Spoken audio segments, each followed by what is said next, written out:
نے تم کو کان اور آنکھیں اور دل اور ان کے علاوہ اور اعضاء بخشے تاکہ تم شکر کرو۔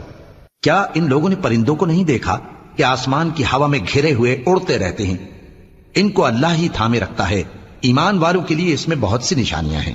اور اللہ ہی نے تمہارے لیے گھروں کو رہنے کی جگہ بنایا، اور اسی نے چوپایوں کی کھالوں سے تمہارے لیے ڈیرے بنائے جن کو تم ہلکا پھلکا دیکھ کر سفر اور حضر میں کام میں لاتے ہو، اور ان کی اون اور پشم اور بالوں سے تم اسباب اور برتنے کی چیزیں بناتے ہو جو مدت تک کام دے دی ہیں۔